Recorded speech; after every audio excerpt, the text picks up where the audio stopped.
psychicfuture.com, and this is your horoscope from the 15th to the 21st of July. So this week we have got a quite interesting week, and you can kind of work it your way actually, because at the beginning of the week we have got the moon in Capricorn, which is your opposite sign. So what this is going to do is it's going to put quite an emphasis on being grounded. So you will want to make sure that you have some structure in your day.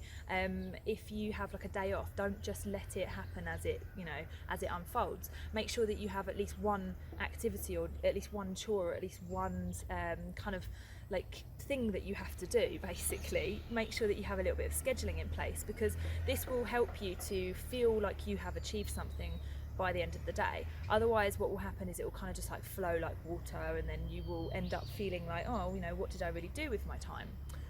This, by the end of the week, can either feel good or not good. So if you have put in that kind of groundedness, you've maybe spent some time in nature, you've done a little bit of structuring, a bit of scheduling, you've kind of ticked off at least one box on your to-do list, then by the time we get to the weekend, we have Mercury, which is in retrograde, as you know, moving back into your sign of Cancer.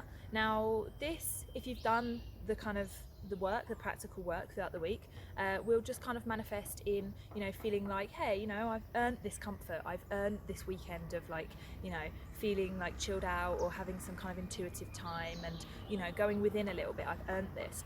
Whereas if you haven't done all of that stuff throughout the week, if you've kind of just maybe been lazy, or you haven't like planned things as well as you could do, and you haven't achieved as much as you wanted to do, then what you'll find is that by the weekend you will feel a little bit overwhelmed, and it will come as like an unconscious kind of like baggage. So it will be like a nagging feeling in the back of your head, like, hey, you can't relax and do this because you haven't done blah blah blah.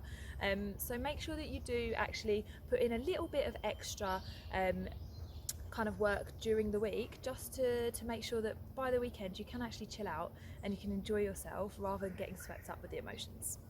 So that is all, my dear Cancers. I hope to see you next week, and much love.